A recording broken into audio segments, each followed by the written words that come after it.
should be according to the Hadith of the Prophet ﷺ. First, the Hadith of the Prophet ﷺ, and the word Hadith comes from the meaning of narration, something that was said, basically. And this is one of the types of the Hadith that came from the Prophet ﷺ. Hadith in its comprehensive meaning is basically anything the Prophet ﷺ said, anything the Prophet ﷺ did, and also anything that the Prophet ﷺ approved of. You will see something or something that will happen at his time, ﷺ, and he would approve of it. So it becomes also part of the hadith or the sunnah of the Prophet ﷺ. The word sunnah is more comprehensive than the word hadith. The sunnah means the way of the Prophet ﷺ. The hadith is more specific, the narrations that we get to read,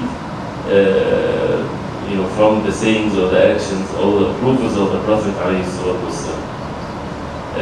The second point is the hadith is, as ulama they say, shatr al-wahy, which means half of the wahy, half of the revelation from Allah subhanahu wa ta'ala is the hadith. The first half is the Quran. So the hadith also is wahy, is revelation from Allah subhanahu wa ta'ala. But of course, there is differences between the Quran and the Hadith. Both are wahy, both are revelation from Allah subhanahu wa ta'ala. But the Quran, as we know, is the miraculous words of Allah subhanahu wa ta'ala. Kalamullah azza wa jalla. That the Quran, the words of Allah subhanahu wa ta'ala, saved from the beginning to the end of it, in that order that we know, with every letter of it, it's miraculous.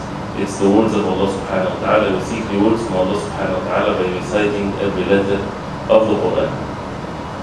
The hadith of the Prophet ﷺ is still wahy, revelation from Allah subhanahu wa ta'ala, but in the way of the Prophet ﷺ, his way of speech. It's not miraculous in linguistics or anything like that. It's the words of the Prophet ﷺ, his actions, his approvals and so on, but it's wahy. What's the significance of that? The significance of having the belief that the hadith or the sunnah of the Prophet ﷺ is wahy, is revelation. That means it is the same level as the Quran when it comes to our submission, our obedience. Because if you obey the hadith of the Prophet ﷺ, you obey Allah subhanahu wa ta'ala, because he does not speak from his desire, he speaks from revelation. So when someone would say, I would follow the orders of the Quran more strongly or diligently than the orders mentioned in the hadith of the Prophet ﷺ, this is a deviation.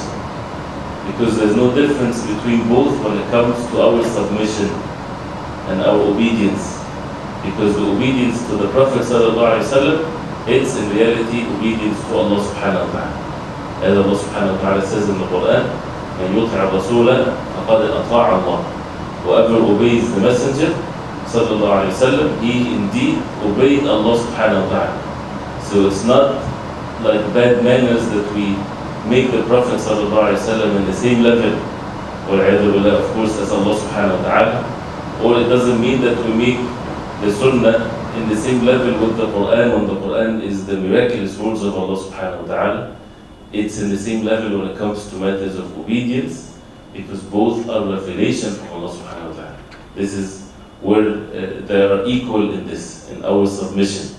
So if the order come from Allah subhanahu wa ta'ala in the Quran, or come from Allah subhanahu wa ta'ala through the words of the Prophet sallallahu alaihi wasallam, it's the same thing, because it's all from Allah subhanahu wa ta'ala. And whoever has the obedience of Allah subhanahu wa ta'ala and have the love of Allah subhanahu wa ta'ala, the goal is to be obedient to Allah subhanahu wa ta'ala, whether the order is in the Quran or in the authentic sunnah of the Prophet alayhi salatu wasalam. So this is a very important point, and this point, of course, there are evidence to it, clear evidence, whether it's in many verses of the Quran and also many of the sayings of the Prophet alayhi salatu wasalam. He would say alayhi salatu wasalam in many hadith that Allah revealed to me such and such. And like, for example, إِنَّ اللَّهَ أَوْحَى إِلَيَّ أَنَّكُمْ تُفْتَنُونَ فِي قُبُورِكُمْ, that Allah subhanahu wa ta'ala revealed to me that you will be tried in your graves. قَرِيبًا أَوْ مِثْلِ فِتْنَةِ الدَّجَّالِ, close or the same as the fitna of the Dajjal, of the Antichrist. Inna Allah awha alayya an tawada'u. Allah revealed to me that you would humble yourself to one another, and so on. And these revelations are not Quran, they are the Hadith, the sayings of the Prophet ﷺ. And many Hadith in which the Sahaba radiallahu anhum would narrate that the Prophet ﷺ would be asked a question, and then he would not answer till the wahy comes down unto the Prophet ﷺ, and then he would give them the answer. And the answer would not be Quran, it would be the sayings of the Prophet ﷺ, so it was wahy from Allah subhanahu wa ta'ala. And the Prophet ﷺ would order the Sahaba radiallahu anhum, as in the hadith of Amr ibn al-As, he would say, "Uktub, for Wallahi la yantiqu illa haqqan." He said to him, "Write, because Wallahi, by Allah subhanahu wa ta'ala, it does not speak anything but the truth," meaning the tongue of the Prophet alayhi salatu wasalam. So many evidences that comes into that meaning, in which the Prophet sallallahu alayhi wa sallam, the Sunnah, it's things that are revealed to the Prophet alayhi salatu wasalam. But as we see the difference between the Quran and the Sunnah, is Allah subhanahu wa ta'ala, as we see the Quran saved from the beginning to the end of it in one book, as we know the Quran. But the Hadith or the Sunnah of the Prophet sallallahu alaihi wasallam, it's also saved, which is some people, they don't know that, right? This is part of our belief, part of our aqidah, that Allah subhanahu wa ta'ala saved the Sunnah of the Prophet alayhi salatu wasalam the same way the Quran is saved, right? Meaning that this is part of the deen. And Allah subhanahu wa ta'ala says in the Quran, "Inna nahnu nazzalna dhikra wa inna lahu lahafidhun," that we had brought down a dhikr and we shall protect it, right? So a dhikr is, as many of the ulama, they said, it's the Quran and the Sunnah of the Prophet alayhi salatu wasalam. So this is a matter of belief. This is not something that we need to prove. This is a matter of aqidah, that Allah subhanahu wa ta'ala saved the Sunnah of the Prophet alayhi salatu wasalam, and saved the Hadith of the Prophet alayhi salatu wasalam. But unlike the Quran, the Sunnah, we would find, or the Hadith of the Prophet sallallahu alaihi wasallam, we would find things that are fabricated, things that are weak, and so on, and you would find what is authentic. So it's not like the Quran compiled in one book. No, it's in many different books, in the work of men to compile it and to save it. But we have to have that belief that Allah subhanahu wa ta'ala saved the Sunnah. That's why this is the science of the Hadith. It's something that no one had ever come up with a science like this before the Muslims. So this is a matter of belief, because otherwise the deen won't be saved. That's why it's a matter of belief. Because if Allah subhanahu wa ta'ala promised to save this religion, the religion would not be saved without the Sunnah. We would not be able to pray Maghrib today, right? If we did not know the way of the Prophet ﷺ. And that's why the consensus of all the ummah of the Prophet ﷺ, that whoever deny the Sunnah in its totality like this, that does not exist, he's a disbeliever. He's outside the fold of Islam. He has nothing to do with Islam. Because Quran alone is not enough. Why? Because the Sunnah came and explained the Quran, and came with even with new rulings, with things that we won't find in the Quran. And this is very obvious, of course. Like the Salah that we pray, which is the second pillar of Islam, we won't find the Salat al-Dhuhr and Fajr and Asr and Maghrib and Isha like that in the Quran. It's in the Sunnah of the Prophet ﷺ, and the number of raka'at and everything else in our religion. So this is a very important point, matter of aqidah, that Allah subhanahu wa ta'ala saved the hadith of the Prophet ﷺ. And the ways of Allah subhanahu wa ta'ala is amazing, whether it's in saving the Quran or saving the Sunnah of the Prophet ﷺ. And the difference of the ways in saving the Quran and saving the Sunnah. Say for example the Quran, how Allah subhanahu wa ta'ala saved the Quran in the hearts of the people, which is such an amazing thing that no power on the face of earth can ever alter that or change that. Books, when it's saved, people look for manuscripts and things that are hidden under the ground to match it with what they have and things like this, right? And they tried to say something about the Quran by saying they discovered something 1,000 years ago or something like this with a copy of the Quran. They try to play into the minds of people. This is not how the Quran is saved. There's no book on the face of earth is saved like the Quran is saved. This is the work of Allah subhanahu wa ta'ala. It has nothing to do with the human beings. It's saved in the hearts of the people, from one generation to the other, without any change. People go to the east or to the west, to Arab countries, to non-Arab countries, to everywhere, they would find the Quran the same. Quran is being recited. You go to any masjid on the face of earth, once the Imam says Allahu Akbar, they speak all different languages, but once the Imam starts reciting, everybody has the common language. It's the same words. There's no difference. There's no versions, right? And it's not books that people are being sent some books from one place to the other. It's in the hearts of the people, in their memories. And this is something that we see that how people are being, I want to say the word, dragged. Basically, it's not like you find many people, millions, thousands of people, are memorizing the Quran, and they think that this is their work. It's the work of Allah subhanahu wa ta'ala. And it's the mercy of Allah that people get rewarded by making sure that they memorize the Quran. People get rewarded by making their children memorize the Quran. But in reality, this is no way of some human effort. If human beings get together to try to bring an effort like this, they would definitely fail. And that's why this is the work of Allah subhanahu wa ta'ala. And if a person ponder over this, there's no book on the face of earth that all the himma and all the zeal and all the efforts are being put to save it like the Quran. By basically just memorizing the Quran. How the hearts are being dragged to do this and to love this. And the goal of every Muslim. You will find even Muslims that are not following the deen in the proper way. But they would make sure, for example, that their children would memorize the Quran. Right? This is all from Allah subhanahu wa ta'ala. To save the book of Allah subhanahu wa ta'ala from the beginning to its end, like that in every letter of it. And also Allah subhanahu wa ta'ala saved the sunnah, the hadith of the Prophet sallallahu alaihi wasallam, but in a different way.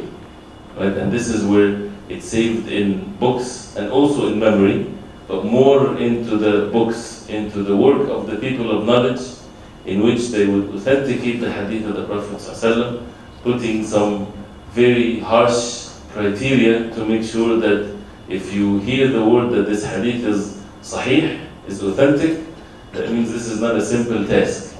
This can be a task that took generations, that took so much effort, that took so much traveling, and so much effort and so much wealth to come up with this word that the hadith is authentic. That you would never find in any walk of life, any group of people or any nation that would save the narrators of hadith, like the hadith of the Prophet ﷺ, every single thing about them, biographies of thousands and thousands of scholars, because basically the narrators of the hadith are not just people walking in the streets, that people do not know anything about them. They are people of knowledge. People of knowledge that are well known among the ummah, in which it started from the Sahaba radiallahu anhum. They took the words of the Prophet ﷺ and they spread to the different parts of the world at that time, and they would sit and narrate the hadith of the Prophet ﷺ. The durus then, the lectures then, right, of the Sahaba radiallahu anhum was basically narrating the hadith of the Prophet ﷺ.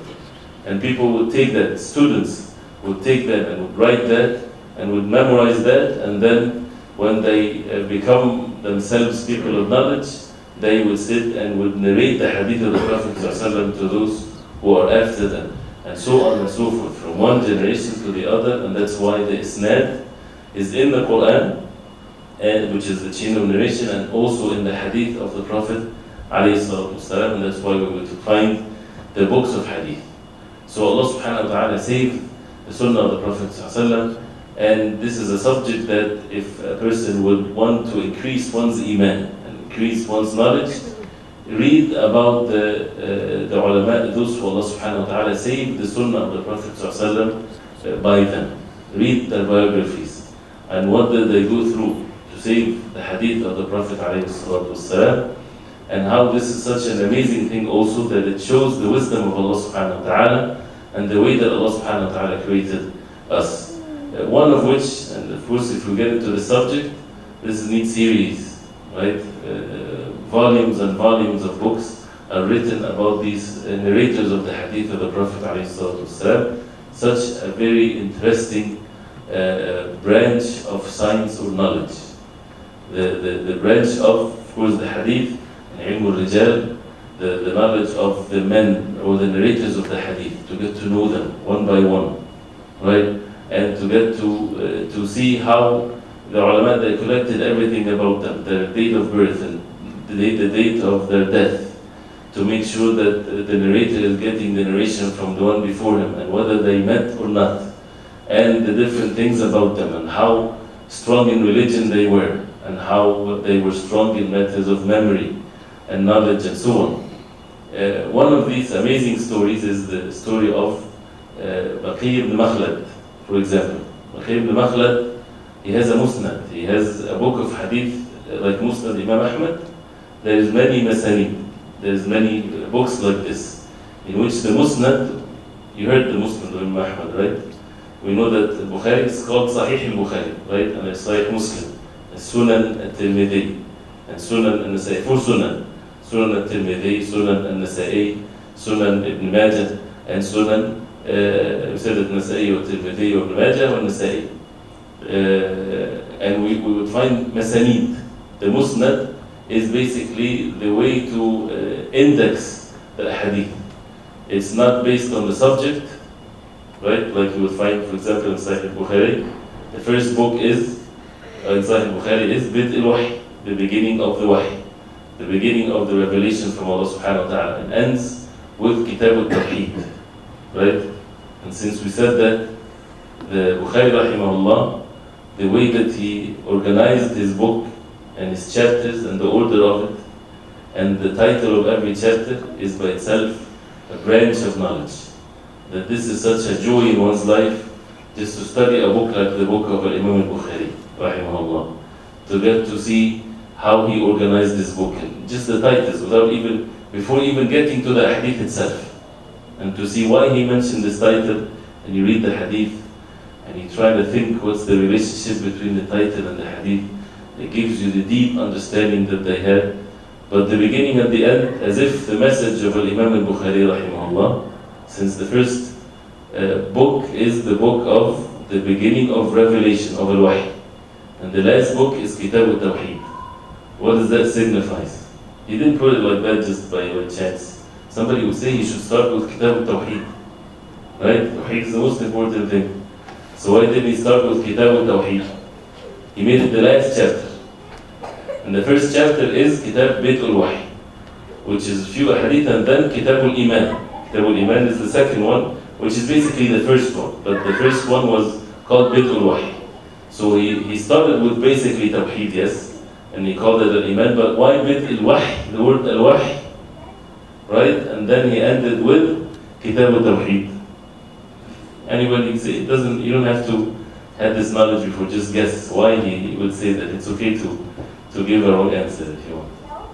No. Wahy is the source of the knowledge from Allah subhanahu wa ta'ala. The Wahy is the source of knowledge from Allah subhanahu wa ta'ala. Right. So as if his message is what to those who will get his book. If you want to die on the Tawheed, which is the goal of every Muslim, start with the Wahy. Right? If you want to die on Tawheed, because this is, the hearts are attached to this. You can live your life, do whatever you want. And if, mashallah, people are coming to the masjid and talking about the Tawheed and studying the Tawheed, mashallah, this is very good. But what if all of this, before a person's end of his life, he totally changed, and he does not die in the Tawheed? Nothing benefited him in all of his entire life. What really matters is what status that you die on, that you die in the state of Islam. So this is something that when we say we need to be steadfast, our hearts are attached to the last moments of our life. And it's the mercy of Allah subhanahu wa ta'ala, whoever lives on something, he dies on it. So we have to make sure that we are on our guard till the last moment of our life. So if you want to die in the Tawheed, the last thing becomes the Tawheed. Should be the first thing, of course, but that means hold fast to the wahy, to the revelation from Allah subhanahu wa ta'ala, so that you'll die in Tawheed. So going back to the issue of Baqi ibn Makhlad, you have a musnad. The musnad, the way it's organized or indexed, it's different. It's not according to the subject, it's according to the narrator of the hadith. So you would find Musnad Aisha, right? The hadith that narrated by Aisha radiallahu anha. And he would bring all of these hadith that he collected, that the final narrator, or the sahabi, or the companion, name is the one that is mentioned. So all the hadith that Aisha radiallahu anha, for example, narrated from the Prophet ﷺ without any particular order, just one hadith after the other. And then the musnad of Abu Hurairah, things like this. So this is why it's called musnad, right? So anyway, so Baqi ibn Makhlad, he has a musnad, right? He was from Al-Andalus, which is now Spain. It was a Muslim place. And he wanted to seek the knowledge and collect the hadith of the Prophet ﷺ, to have it, to have a sanad and to have a chain of narration that ends by him. So he traveled all the way to Baghdad to meet Imam Ahmad rahimahullah, Imam Ahmad al-Hanbal, to learn from him and to get from him the hadith of the Prophet ﷺ. So he traveled all the way. He didn't have the means but to travel walking. And he walked all the way from Spain now, all the way to Baghdad in Iraq. And it was said for him to be able to make it. He carried on his back his provisions or his food. It was very hard bread, very hard. It can hurt someone if he hit them with this bread. So it become light, and then whenever it's time for him to eat, he would put it in water for some time, so that it becomes soft, and then he would eat it. This was said to be the food of his journey, to make it easy for him. His goal is to reach his destination, not anything else. So he would make anything else easy for him. Of course, it doesn't mean that we should go back home and now, get very hard bread. We're talking about someone that his goal was, he was occupied with that one particular job that he wants to do, and that is to learn the knowledge of Imam Ahmad. So when he get there, by the time he get there, he got to know that Imam Ahmad is forbidden from speaking, giving duru's, narrating the hadith of the Prophet ﷺ. And this is the fitna that Imam Ahmad, he went through, right? He was forbidden from that, because the Khalifa took the false deviation belief that the Quran is makhluk, is a creation of Allah, not the words of Allah. This is a famous issue in matters of Aqidah. Imam Ahmad refused, of course, to follow such a thing, and he was beaten as a result of this and tortured as a result of that. And Allah subhanahu wa ta'ala saved this matter of belief by the steadfastness of Imam Ahmad ibn Hanbal. Imagine the Khalifa himself, once the Khalifa adopt a belief, and if the people of knowledge would follow him, that means the masses would do the same thing. And then this belief will be basically passed from one generation to the other. But very few of the ulama counted ones. They stood fast against this false deviation. One of them is Imam Ahmad rahimahullah, and he was tortured and so on, and forbidden from giving talks in the masjid or narrating the hadith of the Prophet ﷺ, till Allah subhanahu wa ta'ala removed this fitna, and then Imam Ahmad became basically, as they say, people would come to him from the farthest areas on the face of earth to learn from him. So when he got to Baghdad, he found some of the gatherings of knowledge other than Imam Ahmad. So he went to some of them, like Yahya ibn Sa'id al-Qattan, one of the great imams of Hadith, and he found his way to sit in his gatherings, and then he got to ask him some questions about some of the narrators of the Hadith, and he would answer him. And then he asked about Imam Ahmad. So he smiled and he said, "You're asking me about Imam Ahmad?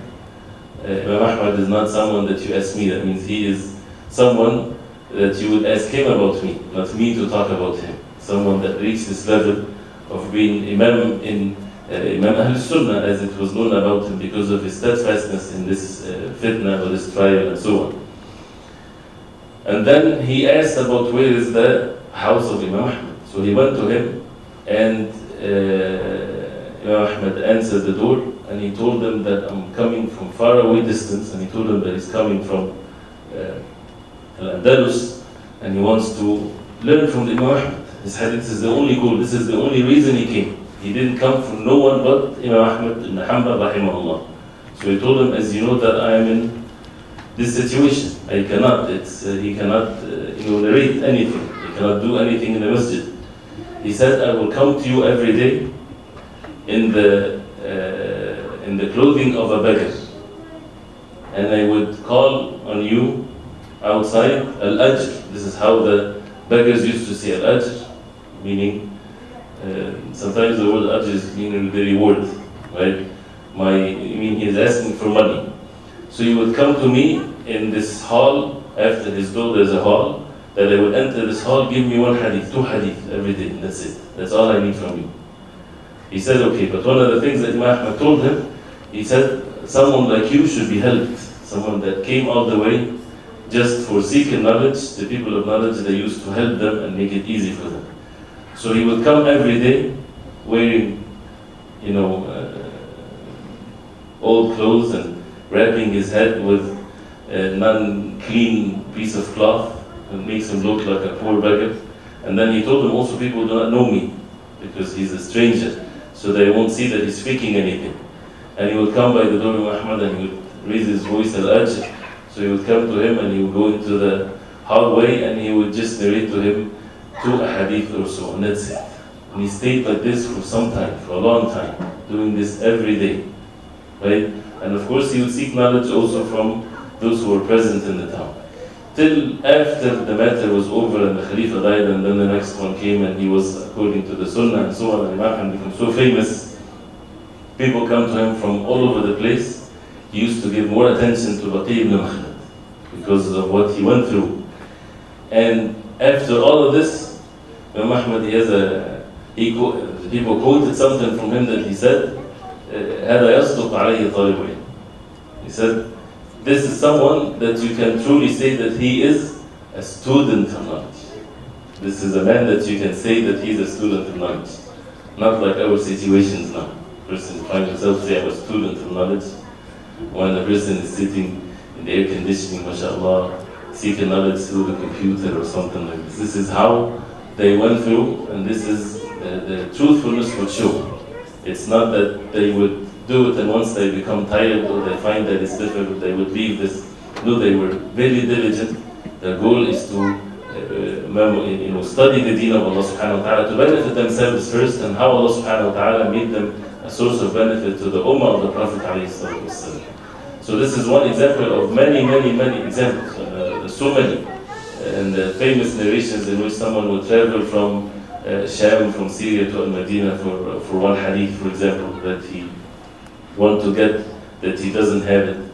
Even companions to one another, and the way of, for example, Abdullah ibn Abbas anhuma, seeking the knowledge, and so on and so forth. So this is something that shows how Allah subhanahu wa ta'ala protected and saved the sunnah of the Prophet alayhi salatu wasalam. This knowledge by itself, if we learn it, definitely it should bring some shyness in our hearts. That how can we live our life without getting to know the hadith of the Prophet ﷺ. When people spend their life to get to know it. And now it's made so easy for us that we would learn the hadith of the Prophet ﷺ, and we still choose not to, or to be lazy about it, or it's not that important in our life. The life is passing, and we would think this is only for some special group of people. But for us, it's not that important. We do that even also with the Quran. And the knowledge, the ilm of this deen, is something that needs patience. And Allah subhanahu wa ta'ala made it this way, so that there will be difference between someone that is truthful and someone that is just excited. A person might listen to a lecture and get excited and start doing something, then after a few days, all this excitement goes away. It needs patience. It's like an act of worship. It needs for a person to be truthful with oneself truthful with Allah subhanahu wa ta'ala, and it won't be fun all the time. It will need struggle, it will need patience, and needs for the person's iman to be high, to constantly work on ourselves to gain this knowledge. So it's the knowledge, the ilm, is to be gained one ayah after another, one hadith after another. And how many verses in the Quran? How many hadith of the Prophet ﷺ? So once we start this route, this is definitely a rewardable thing.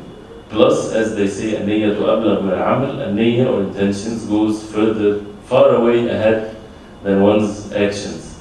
So even if a person dies before finishing something, Allah subhanahu wa ta'ala is the most merciful, the rewards can be given as if he finished, because this was his intentions.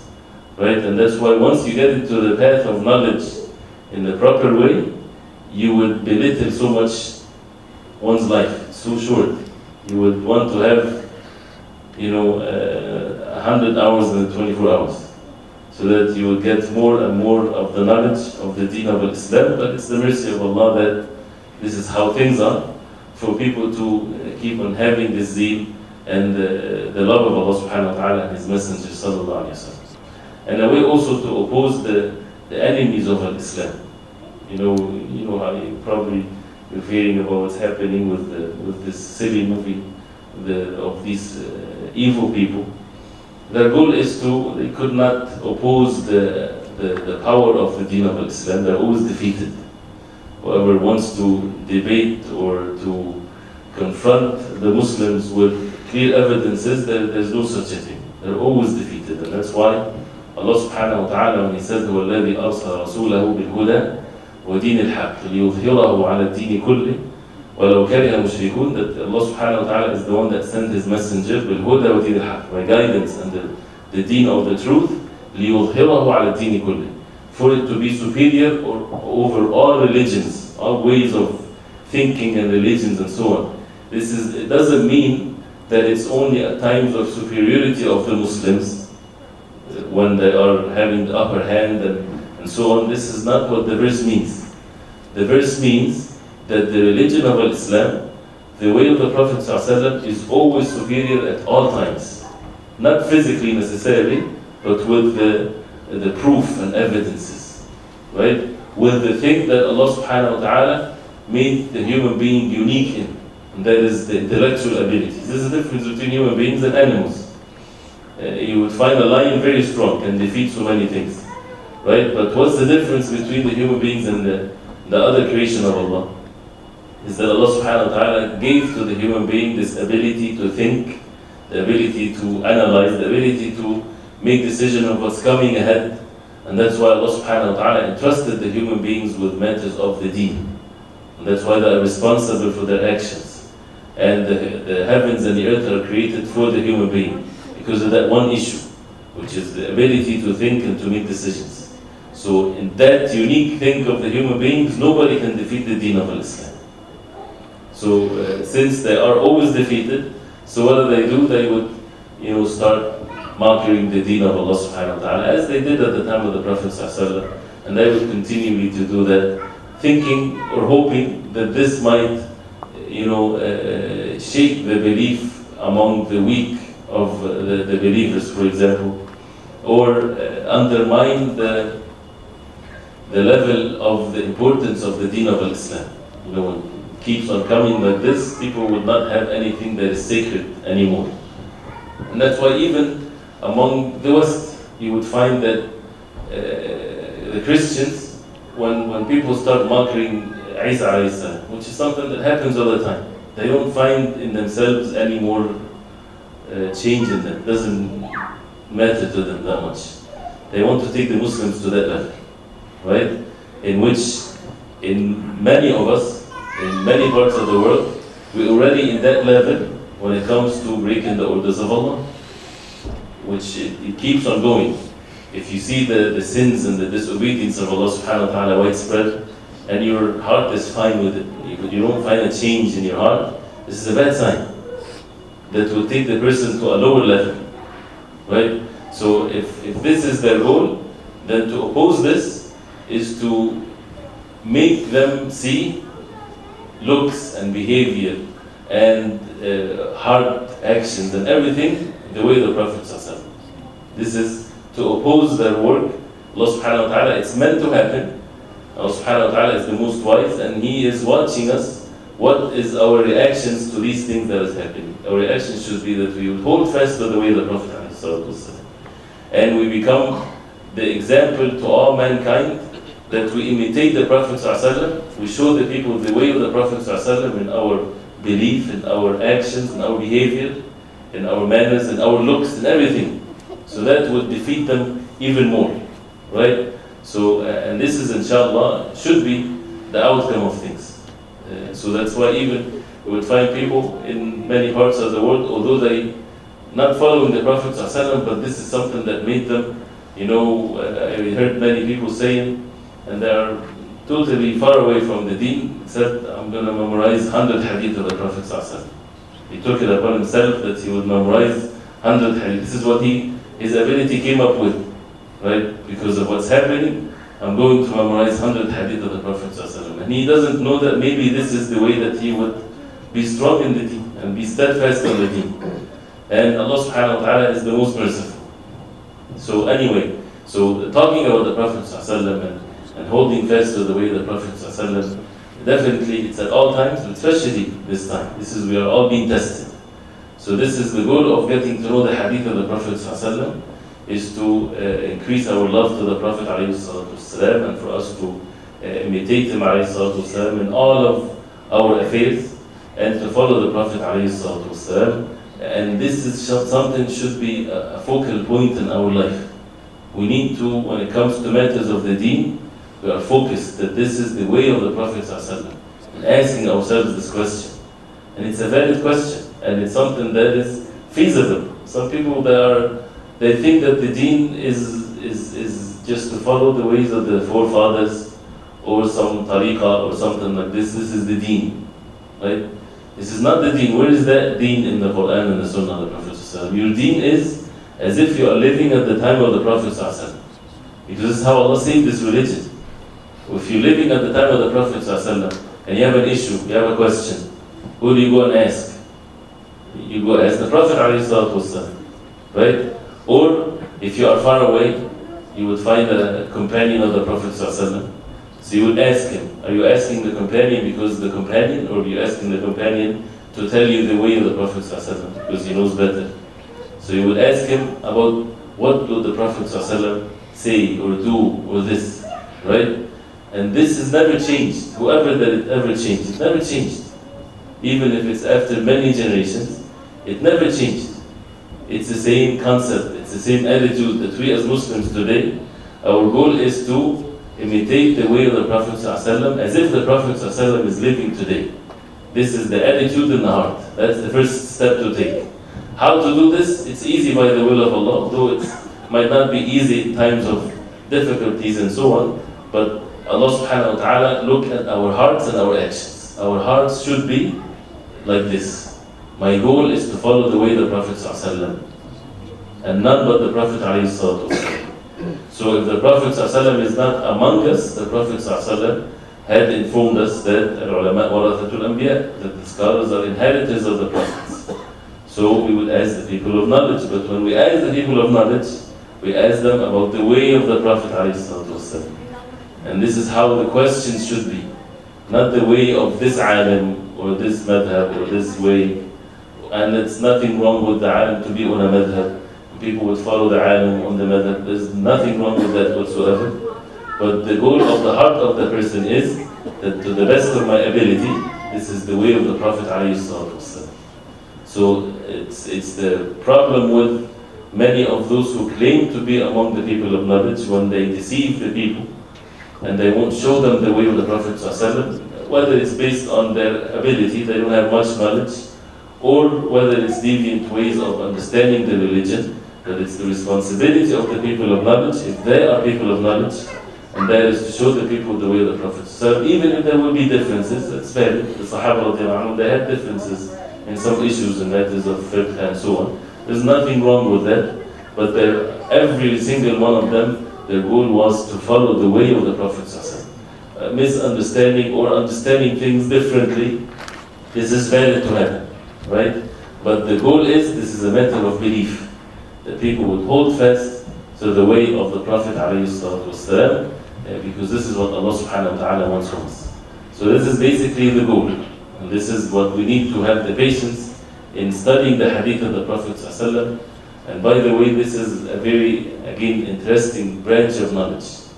If you open any book of hadith, like for example, these 40 hadith, you would find chain of narration. You find the matn or the statement of the hadith, and maybe if in some of the books who also narrated the hadith, whether it's in other books or not. The proper way of studying this is you basically study the matn of the statement and also the chain of narration. So this is another subject. The chain of narration, whether it's in the science of hadith, you get to study that. Each name mentioned. Who is this person? So and so narrated from so on. Who is, like for example, the first introduction of this book, the first name, of course, is the name of Imam al-Bayhaqi, right? And his name is Abu Bakr, right? Read about Imam Bayhaqi, his biography. You would find it. I'm not sure, maybe it's not in English, but you would find it is there. It's there. Read about it, and it doesn't mean that he's a great Imam of Hadith. That means if he compiles a hadith, since he's compiled by Imam Bayhaqi, that means we have to take it. We have to understand how the ulama compile their books. So for example, and their terminologies, right? It's another branch of knowledge, and the reason I'm mentioning that, so that when we start getting the hadith ourselves, we have to be careful. Because first, to understand the hadith, we have to have the knowledge, and we have to ask the people of knowledge. It's not like we open and we make our own understanding and make our own conclusions and actions. Then what's the difference between us and the people of knowledge? And the other thing is, maybe the hadith is authentic or weak. We have to have the knowledge or to ask the people of knowledge. And for example, the terminologies are different. Imam al-Bukhari, for example, if he chooses that he would mention certain terminologies when he talks about hadith, if he says that this hadith is weak, for example, right? To Imam Bukhari, weak meaning Hasan, which is authentic to someone else, like Imam Tirmidhi. Imam Bayhaqi, when he says the hadith is da'if, is weak, it's not the same as Imam Bukhari saying that it's weak. He chose this knowledge. Not that Imam Bayhaqi didn't have much knowledge of what is weak and what is not weak. He chose that his terminology, when he says it's weak, that means it's very weak. That means it's almost fabricated.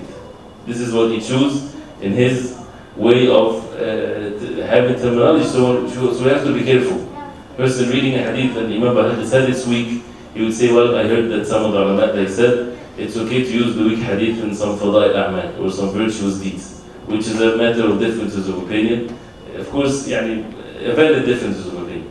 The correct opinion, inshallah, Allah A'lam, is that it's still virtuous deeds, you don't have to use the weak hadith. But for those who said it's okay to use the weak hadith and virtuous deeds, they put conditions to it. One of the conditions is that the hadith should not be very weak. So the word weak here, they meant by it, it's almost in the level of authentic hadith, but the least of the authentic. Because the authentic hadith are of level also, right? So a person might be deceived like this. Seeing Imam Bayhaqi said it's weak, that means it's okay. No, Imam Bayhaqi, when he says it's weak, that means it's almost fabricated. This is what he meant. This is what he chose for his terminology. So we have to understand each alim and his terminology, and so this, of course, needs for the person to seek the knowledge.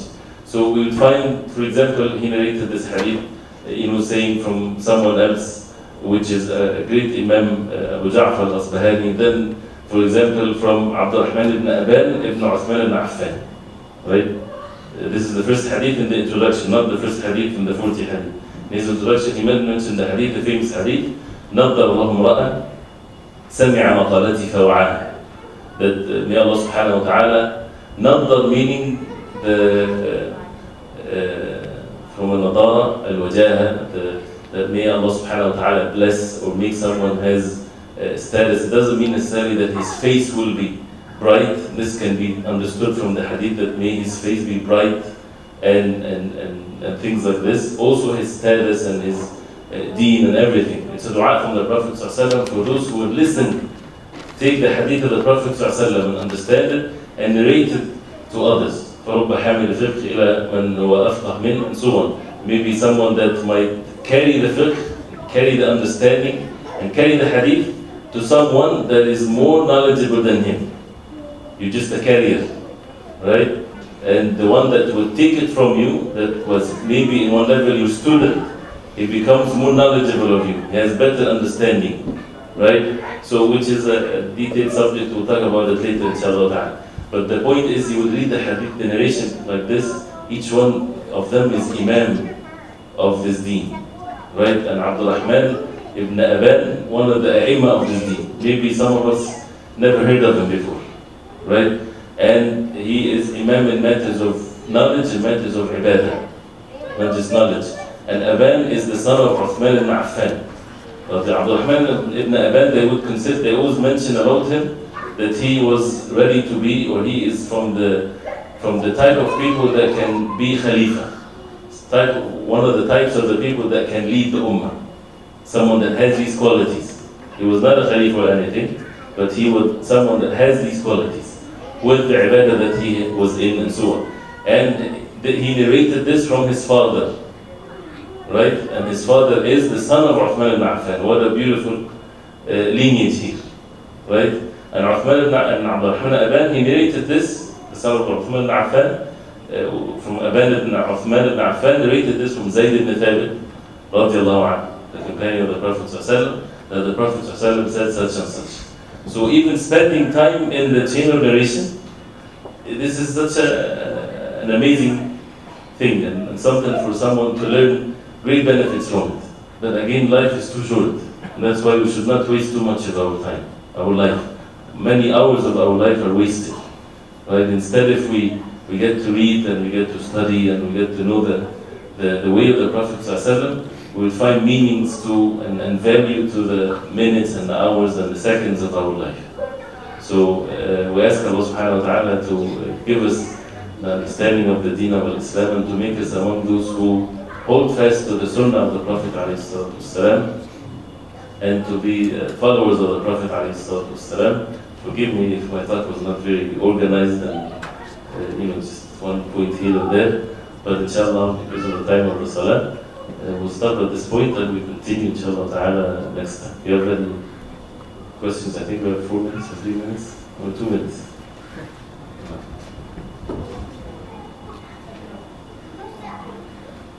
We lost many things not very clear.